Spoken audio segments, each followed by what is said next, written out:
Donc, bonjour à tous. Je souhaitais donc poursuivre ce cours avec la septième partie, à savoir la notion de pattern visiteur. Alors précédemment, nous avons vu différents aspects de l'analyse lexicale, de l'analyse syntaxique. On a vu comment manipuler la syntaxe abstraite, y compris avec les compléments précédents sur l'approche fonctionnelle. Il s'agit d'un survol, bien évidemment, mais j'ai souligné dans les compléments précédents qu'on peut également programmer cette syntaxe abstraite avec d'autres paradigmes de programmation que l'orienté objet. Cependant, on va rester dans le paradigme orienté objet en étudiant ce pattern visiteur qui est un pattern typique de l'orienté objet. Alors, ce pattern visiteur, bien entendu, il va nous servir à visiter l'arbre de syntaxe abstraite que l'on construit. Alors on l'a construit de manière programmative à travers des tout petits exemples à la main dans les compléments précédents, et bien évidemment au cours précédent également, on a construit cet arbre de syntaxe abstraite avec un parseur. Donc on retrouve la big picture qui nous conduit à travers le parseur à cet arbre de syntaxe abstraite. Comment manipuler, comment aller au-delà de cette syntaxe abstraite. Comment utiliser la syntaxe abstraite. Alors, le pattern visiteur, il a tout simplement comme objectif, effectivement, de permettre le parcours de l'AST, de réaliser, en fait, effectivement, le parcours de l'AST. Alors, ces objectifs plus profonds sont d'éviter de modifier la définition des classes pour chaque algorithme. Alors, je m'explique. Chaque algorithme sur l'AST peut amener assez logiquement dans l'approche orientée objet à venir adjoindre de nouvelles méthodes, de nouvelles capacités à chacun des objets. Par exemple, si l'on souhaite afficher chacun des objets, un algorithme général d'affichage peut nous amener à modifier chaque objet pour que chaque objet sache lui-même s'afficher. Mais le problème, c'est que si l'on souhaite non plus afficher, mais dessiner, compter, calculer, etc., on va rajouter systématiquement à chaque algorithme de nouvelles méthodes à tous les objets. Alors ça, c'est problématique et historiquement, les informaticiens ont trouvé une autre méthode, une autre façon de faire, une autre recette de cuisine éprouvée, qui fonctionne bien, qui s'appelle le pattern visiteur. Alors le pattern visiteur va justement nous permettre de laisser non modifier toutes les classes. Notre paquet de classes sera non modifié et le pattern visiteur va nous permettre de découpler l'algorithme d'une part. Il aura lieu dans le visiteur et la structure de données qui est donc laissée intacte. Ça va nous permettre de centraliser donc l'algorithme dans une seule classe, dans le visiteur, et d'éviter la dispersion de code algorithmique dans plusieurs classes. Alors, quels sont les principes de ce pattern visiteur? Comment va-t-on réaliser cette prouesse algorithmique ou de programmation? Alors, on adjoint tout simplement une unique méthode accept qui prend comme argument un visiteur à chacun des objets de notre AST. Ça sera la seule entorse. On va seulement rajouter une méthode, une et une seule, à chacun de nos objets. Et ça va nous permettre de visiter cet objet, quel que soit le visiteur qui souhaitera visiter cet objet. Alors on va donc écrire par ailleurs la classe visiteur qui possède autant de méthodes visite K qu'il existe de classe K dans notre AST. Alors en supposant que chaque classe K désormais possède n attributs, ici noté xi, eh bien chaque méthode visite K du visiteur se présentera comme une succession d'appels xi.acceptSelf. Alors ça peut paraître un peu compliqué, voilà le principe en tout cas, et on va le voir expliqué et illustré dans des codes Ruby. Alors il est possible de passer à ces méthodes des arguments, si on le souhaite. Alors, la méthode accept peut avoir des arguments. Pour simplifier la représentation, on omettra de préciser ces arguments dans un premier temps afin de laisser le code relativement léger, surtout sur les transparents. Alors quel va être le comportement de ce visiteur? Alors lors de la visite d'un objet K de classe K, grand K, la méthode visite K de visiteur consiste à appeler les méthodes accept de chacun des attributs xi de l'objet K. Alors ces méthodes accept appelées n'ont qu'un seul but. Elles vont tout simplement faire rebondir le flow de contrôle vers le visiteur qui les a appelés. Donc ça va être une sorte d'aller-retour entre le visiteur qui va lancer les méthodes accept et l'objet qui va ramener les fonctions vers l'exécution des fonctions, vers des méthodes, vers le visiteur lui-même. Alors ce rebond se fera désormais donc, sur la méthode visite xi. Donc c'est ainsi de suite, on va avoir des allers-retours systématiques et progressivement on va avoir visité l'ensemble des objets de notre AST. Alors ça peut paraître un peu alambiqué, mais encore une fois, à travers cette méthode, cette façon de faire, ce procédé, eh bien on va laisser les classes non modifiées et elles vont juste faire le relais, le rebond, je dirais, vers le visiteur. Alors voyons concrètement, c'est assez difficile d'expliquer ça avec des mots, voyons concrètement comment ça se code, c'est un peu plus simple. Donc on a notre paquet de classes initial, ici un programme, un body et la classe statement. Donc le programme est censé posséder un body et le body est censé posséder plusieurs statements.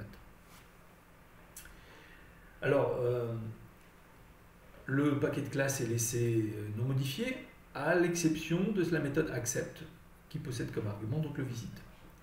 Alors prenons l'exemple de la classe programme. Elle possède donc une méthode accept qui prend en argument le visiteur. Et dans cette méthode accept, la première chose que l'on fait, la seule chose que l'on fait d'ailleurs, c'est qu'on va demander au visiteur de lancer la méthode visite programme. En argument, on passe self, c'est-à-dire l'objet courant. Donc un objet de classe programme, oui, va subir la visite du visiteur. Alors sur la partie droite, on va voir donc la définition du visiteur et c'est là que va se passer l'essentiel de l'algorithme. Alors là, l'algorithme, c'est juste une visite pure, on en parlait tout à l'heure, mais on peut imaginer toutes sortes d'algorithmes de comptage, de visualisation, d'affichage, etc. Donc ça se passera dans le visiteur. Donc on va se retrouver, prenons l'exemple à nouveau de visite programme, et bien la méthode visite programme qui vient d'être appelée, elle a en argument un programme, et cette méthode va tout simplement, cet objet va demander la visite du nom, programme.name.accept et programme.body.accept. Voilà la forme générale de ce qu'on va retrouver dans la notion de visiteur. Et donc ces deux méthodes accept vont appeler la méthode accept de chacun des objets différents qui va s'empresser à nouveau de le ramener vers le visiteur. Par exemple, le nom, c'est un identifiant. Eh bien, la classe ID, qui n'est pas représentée d'ailleurs sur le transparent, mais la méthode ID va tout simplement ramener vers la méthode visite ID qui n'est pas représentée ici non plus. Et de la même façon, la méthode body va nous permettre de nous ramener vers la méthode visite body.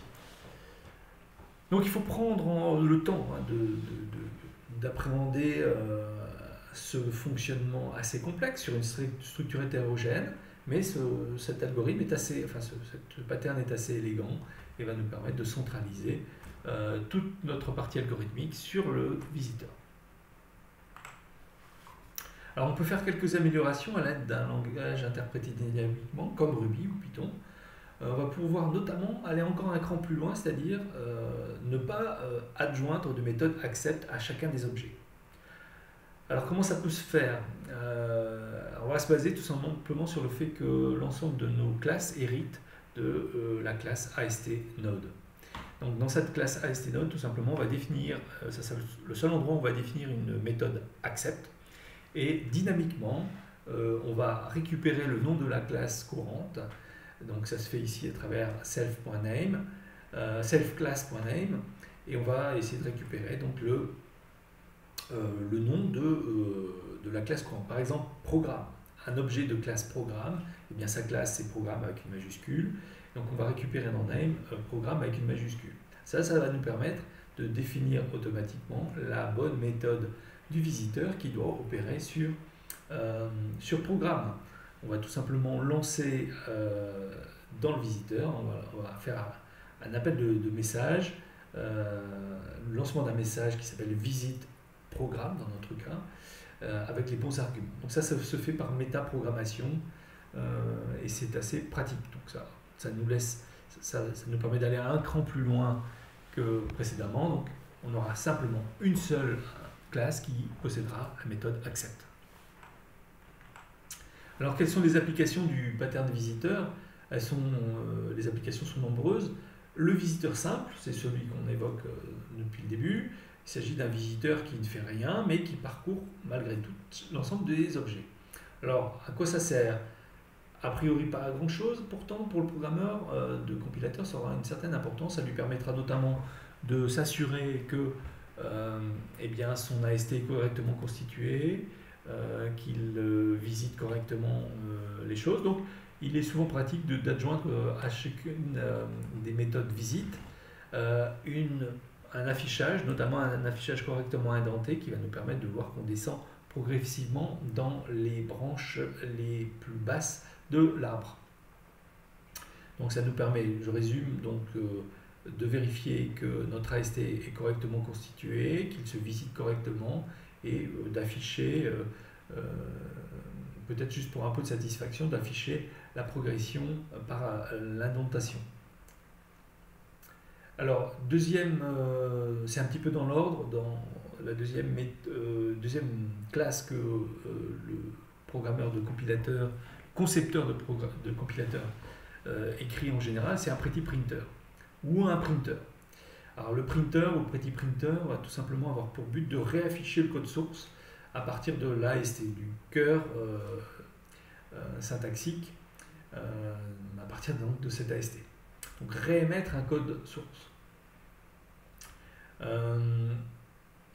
Alors ça va nous permettre notamment, et c'est comme ça que c'est réalisé dans beaucoup d'outils, face à une indentation qui est un petit peu, comment on va dire ça, une indentation non régulière ou mal faite, etc. Là, on va pouvoir indenter correctement le code. Alors, on peut faire également d'autres types d'applications à travers le pattern visiteur. C'est un checker. Alors, le checker ou analyseur contextuel, je préfère ce mot, analyseur contextuel, il réalise un ensemble de vérifications pour vérifier la cohérence sémantique de l'ensemble du programme. Alors, on verra ça un tout petit peu plus loin, mais il va vérifier les points suivants, la déclaration des variables utilisées. Si on a une variable utilisée, notamment dans les langages typés statiquement, il va falloir que cette variable soit déclarée avec son bon type, etc. On va s'assurer que lors de ces déclarations, il n'y a pas de duplication dans un espace de nommage adéquat. Le checker va pouvoir réaliser l'analyse des types également et la cohérence des types, notamment dans les assignations. La partie droite et la partie gauche de l'assignation doivent avoir le même type. Autre application du pattern visiteur, c'est la notion de transformer. Alors ce visiteur, il va réaliser tout simplement une copie intégrale de l'AST. On a un autre AST. Donc c'est une transformation qu'on appelle de modèle à modèle, d'AST vers AST. Alors, quel est l'intérêt d'avoir un AST et de vouloir le transformer dans le même AST? Eh bien, tout simplement, ça va nous permettre d'avoir une base qui permet de définir ultérieurement des transformations locales en héritant de ce transformer. Par exemple, si je veux simplement renommer ou obfusquer le nom des variables de mon programme, uniquement l'objet l'objet ID, identifier, devra être impacté. Donc simplement en redéfinissant la méthode visitIdentifier et en héritant de ce transformer, je vais pouvoir visiter l'ensemble des classes et ne modifier que l'identifiant. Donc c'est un outil très pratique de transformation de modèle à modèle. Et enfin, évidemment, une des applications phares du pattern visiteur, c'est la génération de code, le parcours de l'AST, afin, à partir de schémas de traduction, de générer un code approprié, notamment un code assembleur. Alors, petite discussion rapide qui figure également dans le polycopier. Alors, le pattern visiteur, il semble parfois aller à l'encontre de la programmation orientée objet. Alors, je m'explique. Comme je l'ai dit tout à l'heure, l'approche orientée objet semble donner une forte responsabilité aux objets. Chaque objet est responsable de ses propres capacités. C'est comme ça que les objets ont été conçus. Et il serait logique en tout cas, de faire grandir les capacités de l'objet au fur et à mesure qu'on lui attribue de plus en plus de responsabilités propres. Donc il est responsable de ses propres capacités. Alors ici, du fait du caractère hétérogène de l'AST, on préfère déléguer ses capacités au visiteur lui-même. Donc voilà, c'est juste une petite entorse à la programmation orientée objet. Elle se justifie par le fait que nos traitements algorithmiques doivent opérer sur un ensemble de classes hétérogènes. Alors petite conclusion rapide, le pattern visiteur, c'est un moyen très pratique, très répandu de parcourir l'AST et d'en faire différentes utilisations. Par contre, du fait de la remarque précédente concernant cette entorse à la programmation orientée objet, c'est un pattern qui semble parfois, en tout cas pour les débutants, non intuitif. Alors, il est hautement automatisable, on peut même générer automatiquement de tels visiteurs à partir d'une définition d'un paquet de classes, c'est tout à fait faisable. Mais je pense qu'il faut passer à la pratique, comme d'habitude, pour comprendre le sens de ce pattern et le maîtriser totalement.